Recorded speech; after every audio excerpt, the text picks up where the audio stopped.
kan berat sekali. Nah, maka salah satu pilihannya adalah dengan material tekstil komposit.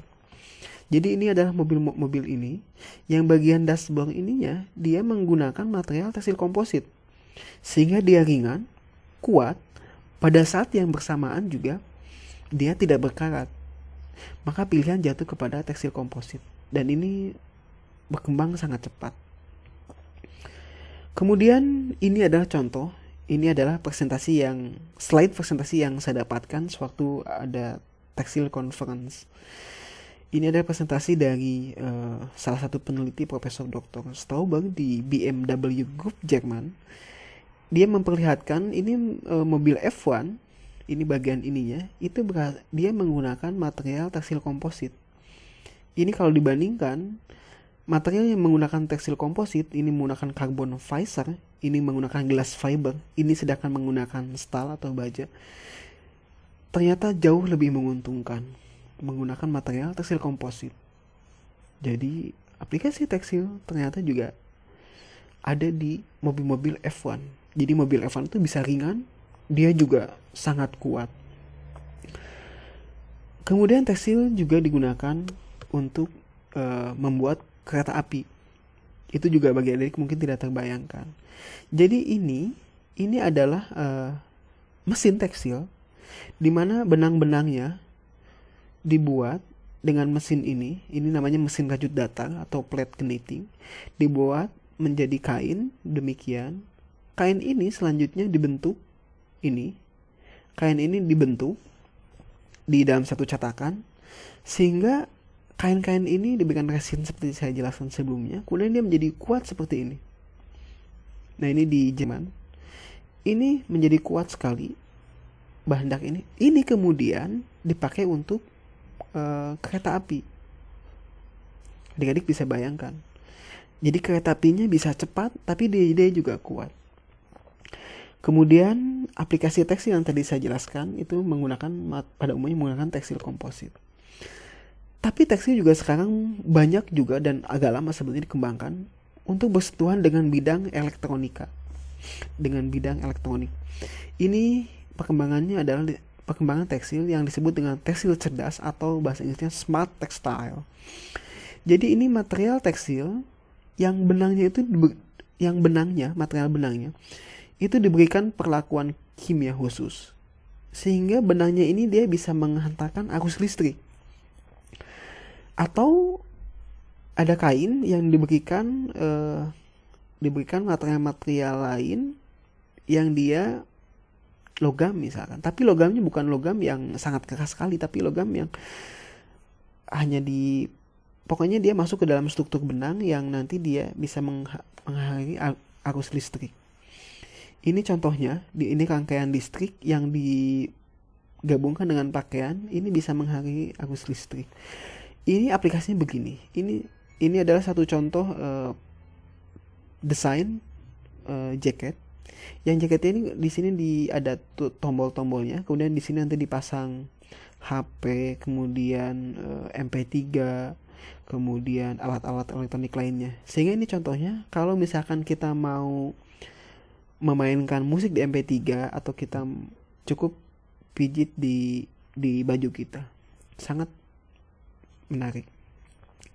Nah, jadi ini alasan-alasan kenapa menggunakan tekstil komposit seperti ini.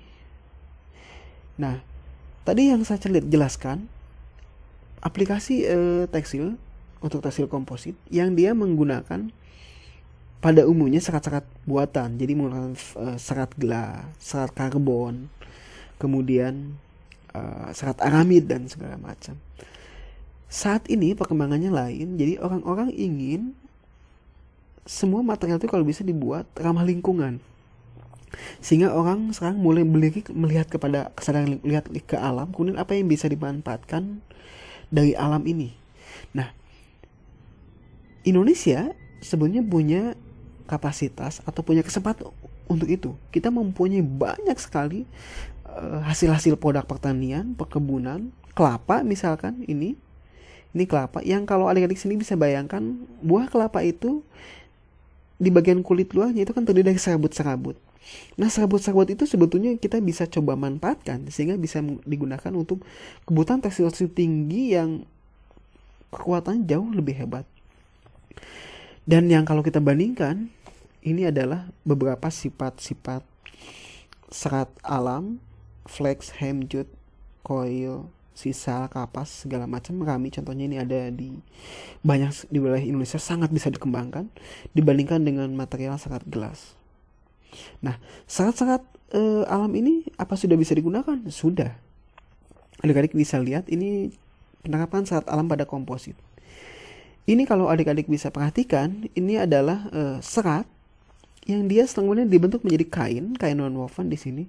Kain nonwoven ini kemudian diberikan penguat berupa resin, kemudian diberikan tekanan tertentu, dia menjadi papan pintu seperti ini di mobil.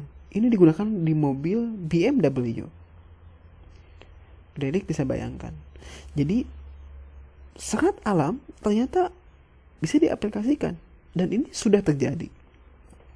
Kemudian ini kebetulan materi lagi yang saya dapat dari peneliti senior di BMW di mesin di mobil BMW ini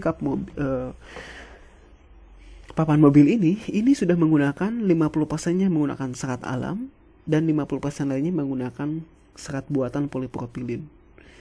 Jadi serat alam bisa digunakan. Kemudian ini adik-adik bisa lihat, ini adalah helm, dia menggunakan serat alam. Kemudian ini mesin mobil Mercedes yang kap-kap mobilnya, bagian-bagian ininya, dia menggunakan serat-serat alam. Kemudian ini kap tutup mobil, kemudian ini buat orang berolahraga, perahu ya, perahu layar maksud saya. Nah ini dikembangkan di banyak tempat. Jadi serat alam itu sekarang bisa menjadi satu tren yang menarik. Nah sehingga adik-adik sendiri bisa bayangkan kalau saja kita bisa memanfaatkan sumber kekayaan alam Indonesia untuk mengikuti perkembangan zaman dan juga berguna, maka kita bisa menggunakan teknologi supaya kita bisa menggunakan aplikasi teknologi terhadap sumber alam yang kita punya untuk kemajuan bangsa dan negara, maka tentu saja nanti diperlukan ilmu pengetahuan. Itu saja materi yang bisa saya sampaikan.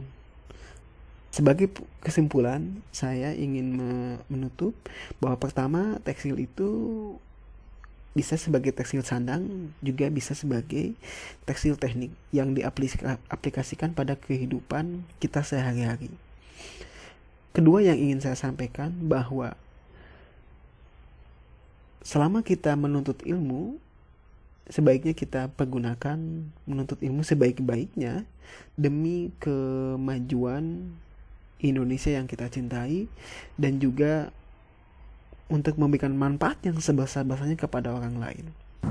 Itu materi yang bisa saya sampaikan mengenai tekstil, dan mudah-mudahan apa yang bisa saya sampaikan bisa bermanfaat buat adik-adik dan juga bapak-bapak dan ibu guru di sekolah.